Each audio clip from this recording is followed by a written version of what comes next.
next time we parade up. All right?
Okay.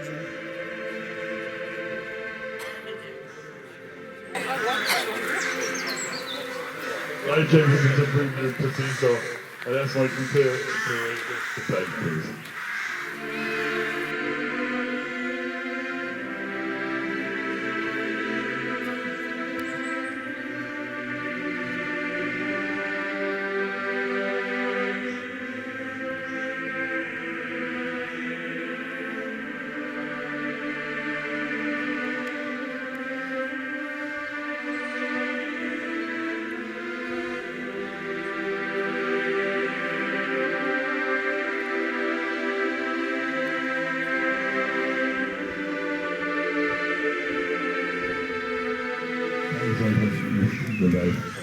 I'll ask her now to say the rosary. Yeah, over here, right? Just say that, you know. But once you say it, good point.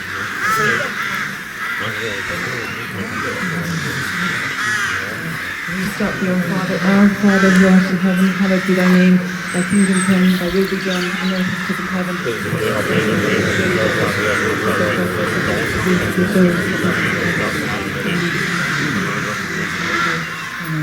Hail Mary, full of grace, the Lord is with thee. Blessed art thou among women, and blessed is the fruit of thy womb. Hail Mary, full of grace, the Lord is with thee. Blessed art thou among women, and blessed is the fruit of thy womb. Hail Mary, full of grace, the Lord is with thee. Blessed art thou among women, and blessed is the fruit of thy womb. Hail Mary, full of grace, the Lord is with thee. Blessed art thou among women, and blessed is the fruit of thy womb. Hail Mary, full of grace, the Lord is with thee. Blessed art thou among women, and blessed is the fruit of thy womb. Hail Mary, full of grace, the Lord is with thee. Blessed art thou among women, and blessed is the fruit of thy womb.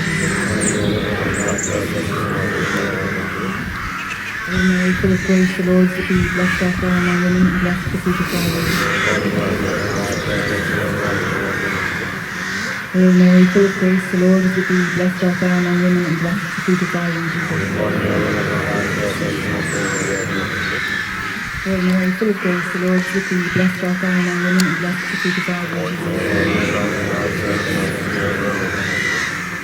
Hail Mary, full of grace, the Lord is with thee. Blessed art thou among women, and blessed is the fruit of thy womb. Glory be to the Father, and to the Son, and to the Holy Spirit, as it was in the beginning, is now, and ever shall be, world without end. Amen. Right, and thanks very much. We're calling maybe now to lay the stone for the Pat Deasy. Oh yeah.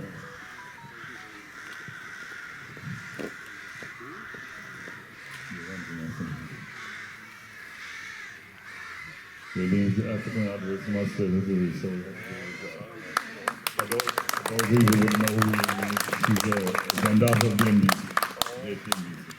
Thank you very much. And now we go on with the main event today with the mayor of Crosstown Place, the privilege I have here today. And that's gone out to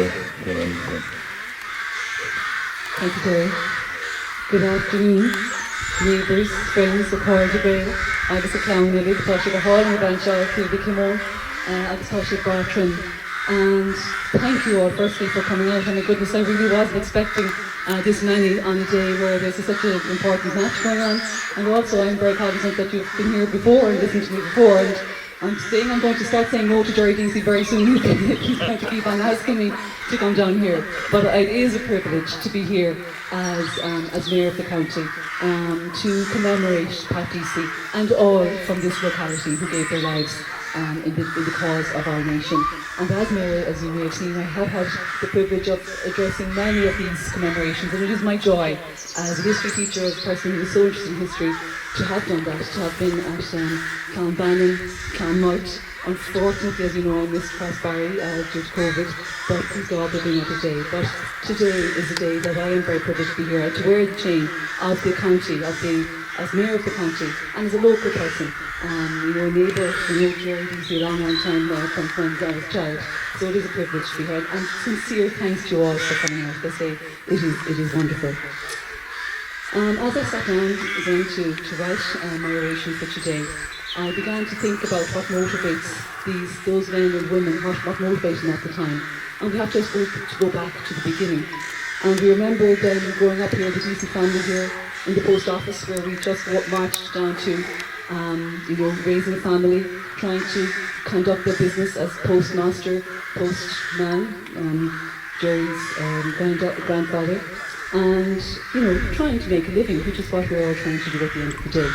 Liam Deasy, when he wrote to the Bureau of Military, he wrote to the Military Pension Office in order to claim a pension for his mother and the death of Pat, just described what was happening in their life before Pat and all of the brothers went off to join the volunteers. My father was ill at the time, and my brother Patrick was killed. He had the local post office and other small jobs. He was the local postman.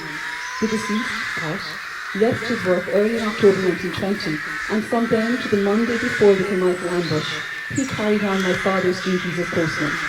In addition, he was carrying out my father's business in connection with coal, etc. He left my father's house a few days before the Kilmichael Ambush to take part in the preparations for the ambush. I had 4 other brothers besides the deceased. 4 of us were on the run, and 1 was living away from home. So imagine that, a family on the run for Irish freedom. So Pat Deasy did leave his father's house here in Kilmichael, as Liam mentioned, to join Tom Barry's flying column for a planned ambush at Kilmichael. He was just 16 years old. Previously, I recounted what had happened when he did fight at Kilmichael and the dreadful death that he encountered. Suffice to say, for many who were not here, that while Kilmichael was around in victory, for the Irish volunteers, 3 volunteers were killed in action on that day. Pat Deasy, Vice Commandant Michael McCarthy, and volunteer Jim O'Sullivan. 1 month earlier, prior to Kilmichael, on the 25th of October 1920, the then Lord Mayor and Commandant of Cork No. 1 Brigade of the IRA, Terence Maxine, passed away in Brixton Prison after a hunger strike lasting 74 days. On Sunday the 31st of October, following bureaucratic delays, imagine the British government held up Terence Maxine's body en route from London to Cork, and it was nearly a week before they could bury the body in Cork. After bureaucratic delays and obstructionism in transporting his body, Terence Maxine's funeral took place in Cork. Thousands upon thousands of people lined the streets for their fallen Lord Mayor and his burial. and Republican fervour was at its zenith across the city and county. But while I say that Republican fervour was at its zenith, what does that really mean? And when I sit down to write this ovation, as I say, again, what prompted those young men to leave their home, to leave their family business, and to go out to fight? And not only the Deasys, but of course the Hales, the O'Donohues, the Crowleys, the Healys, and the Corkeys here in Corsi country, and of course many others besides, right across the west and east from here. We go back to Max Sweeney. We might go back to Max Sweeney's ideals. If you read the book Principles of Freedom by Max Sweeney, it was an idea of freedom. For so long, Ireland had been subjugated under the yoke of British imperialism.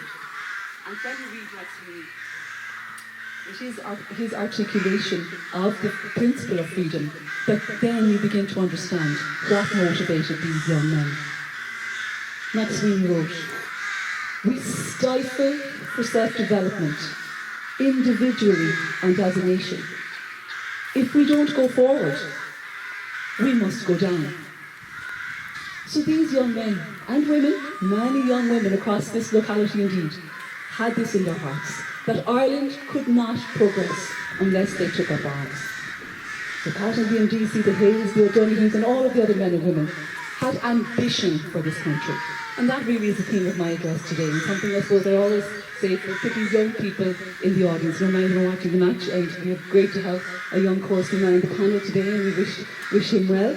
But the ambition for their country that had been stifled, the economic, the cultural, the political system of the country had been stifled for 800 years. The country had been stripped of timber, of food and people for hundreds of years. The British imperial system had tried to replace the Catholic faith, had tried to wipe out the Irish language, had tried to wipe out the music, song and story and the sports of the Irish people. But our spirit remained. Padraig Pearse articulated this in the proclamation of 1916 when he said, "We declare the right of Ireland to the ownership of Ireland and to the unfettered control of Irish destinies, to be sovereign and indefeasible. The long usurpation of that right by a foreign people and government has not extinguished that right, nor can it ever be extinguished, except by the destruction of the Irish people." So the spirit of freedom was strong, was burning bright in the hearts of those young men and women. And that was the republicanism of Pat and Deasy. Ireland for the Irish, a place where people could vote for their own government and not be ruled by the King of England. A country where native games could be played, a native language could be spoken, native songs and stories could be relayed in peace.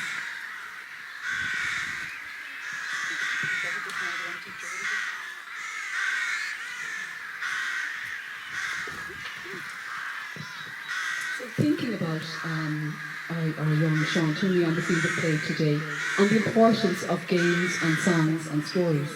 In 1920, when Pat Deasy was killed, the GAA was only 36 years in existence. It, along with Conran McGregor, imbued a new awareness of the importance of our games, our literature, our music and dance. It's easy for me to say that, but Liam Deasy himself, in his book there, Towards Ireland Free, said, "At the age of 13, I left my native Kilmacsimon to seek work in Bandon. I was attracted to the nationalist organisations that were then taking shape in the town. The first of these to catch my attention was the Gaelic Athletic Association. It is true that this organisation was not directly concerned with political ends, but by emphasising the distinctive character of our national games. It tended to strengthen in us our nationalist spirit and to give us a stronger sense of national identity. Around this time, the entrance was also won by the Gaelic League, Conor McGregor. The effect of this movement was similar to that of the GAA, by introducing us to our distinctive literary culture. And it should be remembered at that time, very little of the Irish language was taught in national schools. In fact, it was illegal to do so. So if teachers did use the Irish language in school, it was illegal to do so. So Conor McGregor was an organisation that set up Irish language classes. But back to Liam Deasy, he says, "It helped to strengthen our patriotic feelings and to give us a sense of national unity that powerfully influenced us in the years that lay ahead. So becoming part of those organisations, Conor Gaeilge and the GAA, certainly helped these men and women in their national ambitions. Liam and Pat and his brothers were ambitious for our country. They were prepared to fight and die for the vision of freedom that was first promulgated by Wolfe Tone. In 1798, Tone said of his aims, to subvert the tyranny of our execrable government, to break the connection with England, the never-failing source of all our political evils, and to assert the independence of my country. These were my objectives. To unite the whole people of Ireland, to abolish the memory of all past dissension, and to substitute the common name of Irishman in place of Protestant, Catholic and Dissenter. These were my means. And so, as we stand here today, nearly 102 years on from the day that the fateful shot took young Pat Deasy's life, we must ask ourselves, have their objectives been achieved?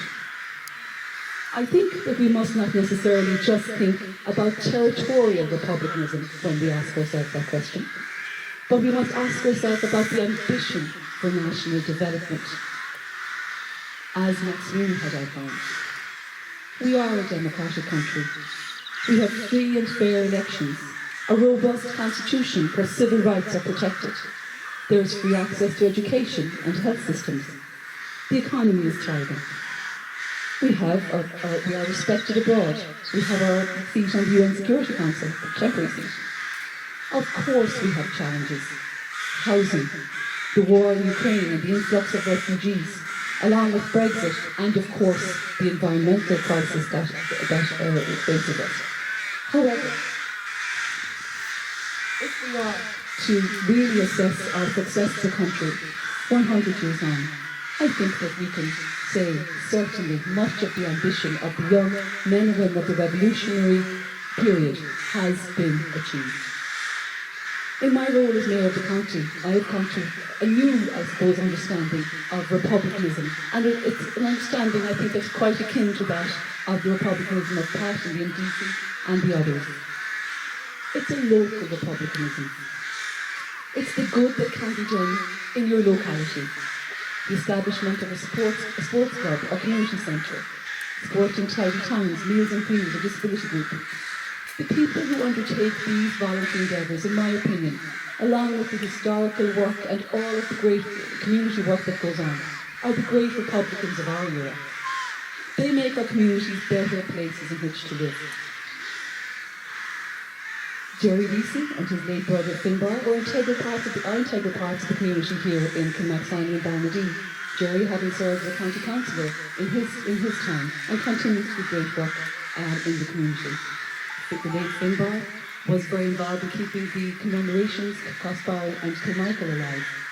So being part of an organisation, giving a little bit of your time voluntarily, is a little price to pay in order for our republic to continue to thrive. Their siblings, the Deasy siblings, and all of the siblings of the families who took place continue to do public good. This is the republicanism of 2022, and I invoke Constance Markievicz and her vision. Regard yourselves as Irish. Believe in yourselves as Irish, as units of a nation distinct from England, and as determined to maintain your distinctiveness and gain your deliverance. Arm your souls with noble and free ideas. Arm your minds with the histories and memories of your country and her martyrs, her language and the knowledge of her arts and her industries. And so, as we remember Pat Deasy, Liam Deasy, the Hills, the O'Donoghues, all of the people who died and suffered through the revolutionary period, we salute them, we thank them for the legacy they have given us. As Mayor of the County of Cork, I am very grateful for the country that we have, for the democracy that we have. I look forward to the future with hope and with ambition. I thank each of you for your support here today. Your presence here today means a lot to me personally. I know it means a lot to the family as well. And it also means a lot, I think, to our country, particularly those of you who brought young children to here to be witnessing this today. It means a lot. So, Gurb Magrib as of chat. Ganari Gagalet and Public, atá Bunaha, Fuil, Fear, agus No, atá Imaha Rome. Agus tá Dócas, agus Fuil Vienagin, Gamed and Public, Nisfar, Astra, Ama. Gurg Mila Maga the Carter, agus Ganari Gagalet.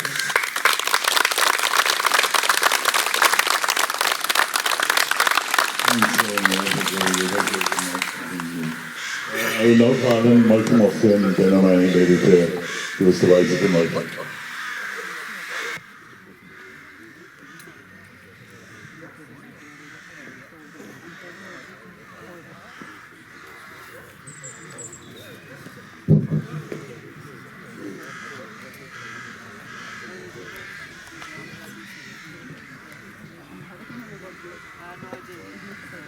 It's a kind of surprise now we mix this coming on. As we honour in song and in story the memory of Pearson McBride, whose name there illumined in glory, of brave men who gallantly died.